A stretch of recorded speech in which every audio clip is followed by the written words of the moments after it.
Have you ever bumped into an old friend and found their life dramatically changed? This happened to me not long ago. Imagine, if you will, a chance meeting. You're going about your day when you suddenly cross paths with an old friend. This is no ordinary friend, though. This is a friend who, in your memories, was always surrounded by the glittering allure of wealth and the constant buzz of companionship. The kind of friend whose life seemed like a non-stop party, where the music was always loud, the laughter always contagious, and the lights always bright. But as you stand there, staring at this friend, you notice something different. The vibrancy that once marked their existence has faded. Their shoulders are slumped, their eyes lack the spark they used to hold, and their smile doesn't reach their eyes.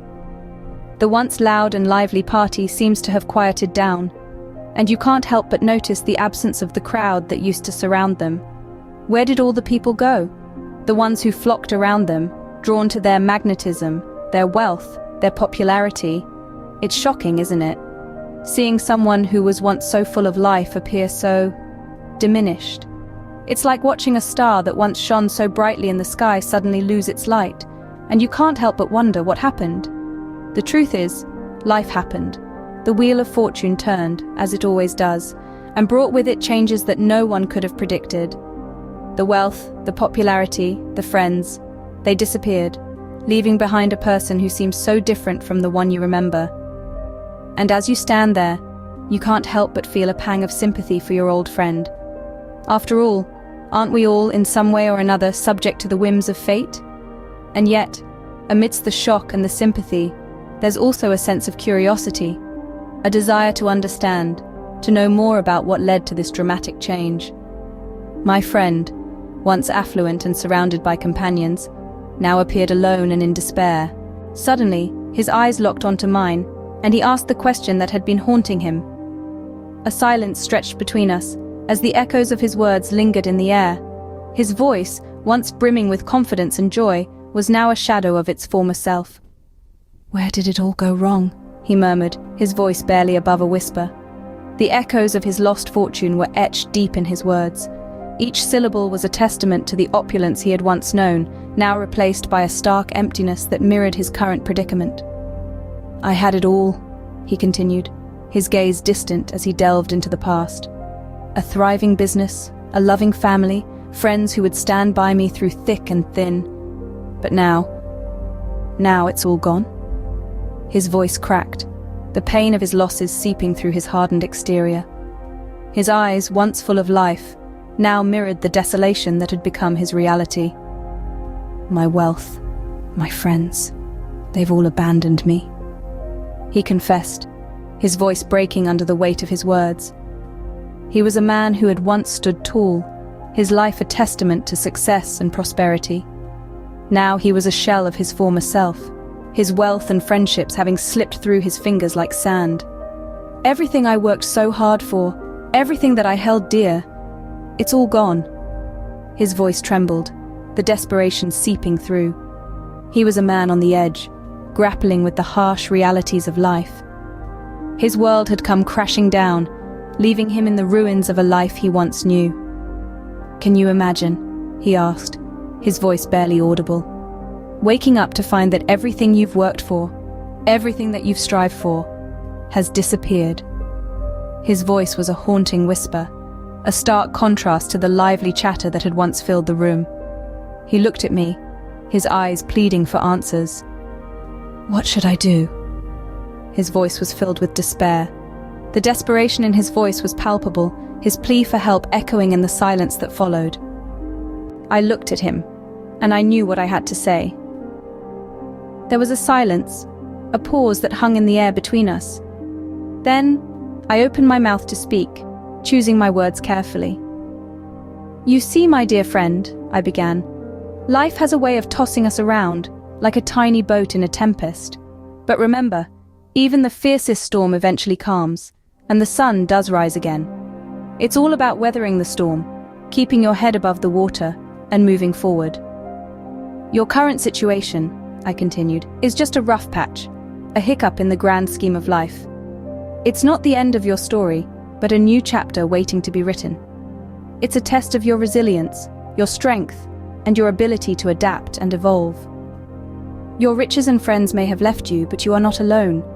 You have yourself, your spirit, your courage, and your will to rise again. Remember, the greatest warriors in history were not those who never fell, but those who fell and got back up again. I could see a flicker of hope in his eyes, a glimmer of understanding. I knew my words were reaching him, giving him the strength he needed. Embrace the change, I encouraged him. And remember that sometimes the most beautiful beginnings come from the darkest ends. This is your time to reinvent yourself, to discover who you are without the trappings of wealth and societal expectations. This is your chance to find real happiness, peace, and contentment. And remember, I added with a comforting smile, this too shall pass. The night is always darkest before the dawn, but the dawn is coming. Everything will be normal again. Just wait a few days. You'll be calm and happy again. I could see the relief wash over him, the weight lifting from his shoulders. He looked at me, his eyes shining with newfound hope and determination. I knew then that my friend would not just survive this storm, but he would emerge stronger, wiser, and more resilient than ever before. I told him, everything will be normal again. Just wait a few days. You'll be calm and happy again. Opening. His face brightened at my words, but I could see he had misunderstood. The glimmer in his eyes and the sudden lift in his posture were unmistakable. My old friend was clinging onto a beacon of hope in my words. His heart was pounding, his mind was racing, and in the midst of all his despair, he had found a glimmer of optimism.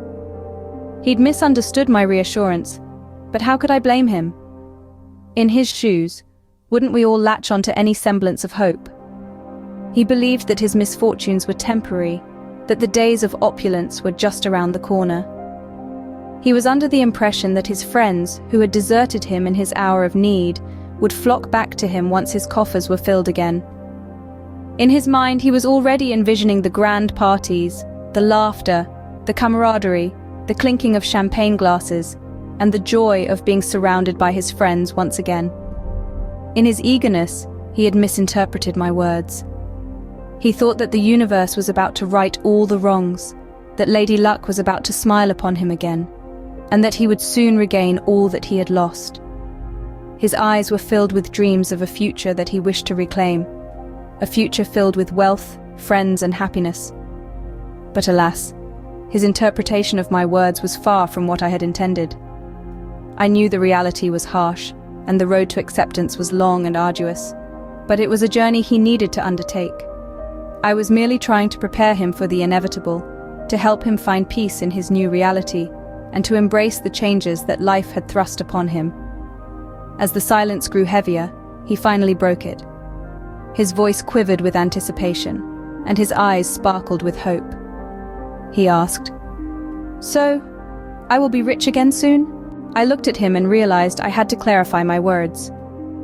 My friend, once basking in the glow of wealth and companionship, was now standing in the shadows of despair. His eyes, once vibrant with life, were now filled with confusion and fear.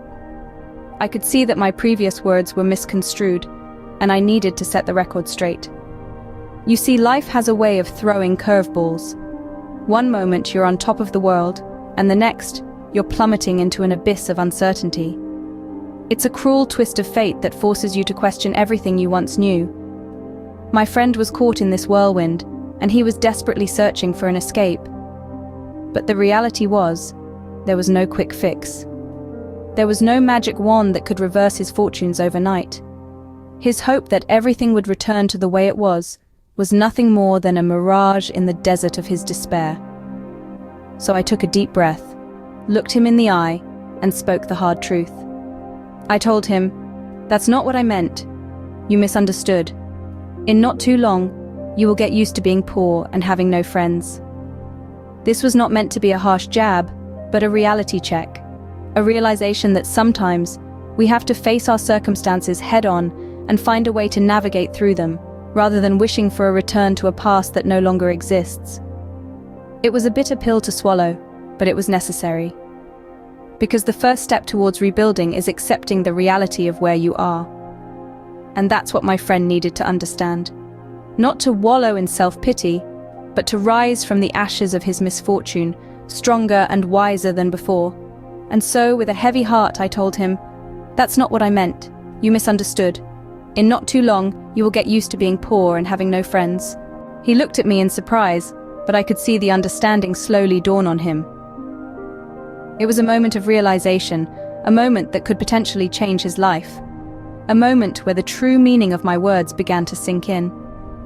It wasn't about the money he lost, or the friends who left him. It was about the resilience of the human spirit, the ability to adapt and to grow despite adversities.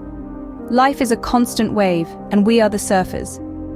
Sure, the waves might be challenging, they might knock us down, but we have to learn to get back up again, to ride the wave, to adapt to its flow, and to keep moving forward.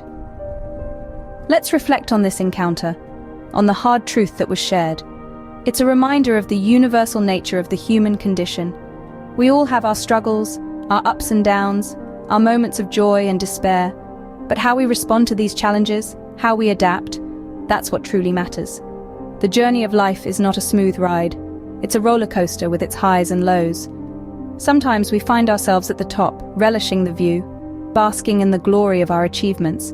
And sometimes we find ourselves at the bottom, in the depths of despair, feeling lost and alone.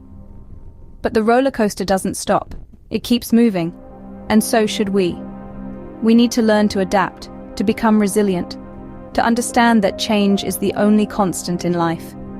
The seasons change, the tides change, and so do we. We grow, we evolve, we transform. We face challenges, we overcome them, and we emerge stronger. Adaptability is not about forgetting who we are or where we come from. It's about embracing the change, embracing the new circumstances, and finding a way to thrive in them. It's about finding the strength within ourselves to face the challenges head-on, to not just survive, but to thrive.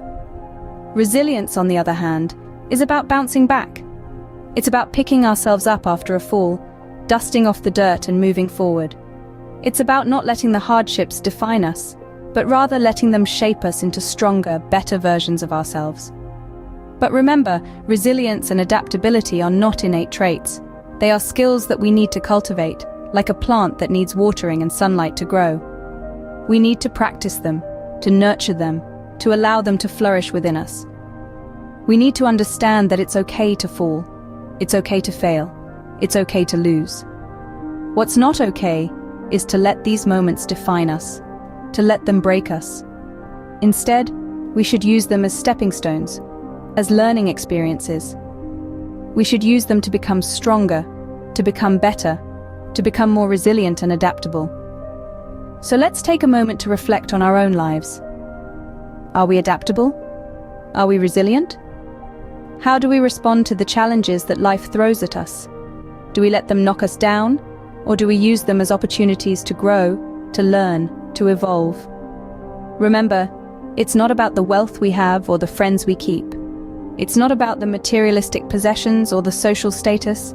It's about the strength of our spirit, the resilience of our soul, the adaptability of our mind. Life is a journey of growth, a journey of evolution, a journey of transformation. And on this journey, it's not the destination that matters, but the journey itself. It's not about where we end up, but about how we get there. It's about the choices we make, the paths we take, the challenges we overcome. So let's embrace this journey. Let's embrace the ups and downs, the twists and turns, the highs and lows. Let's embrace the challenges, the failures, the successes. Let's embrace the change, the transformation, the evolution. Because in the end, it's not about the wealth we have or the friends we keep, but about how we adapt to the ebb and flow of life.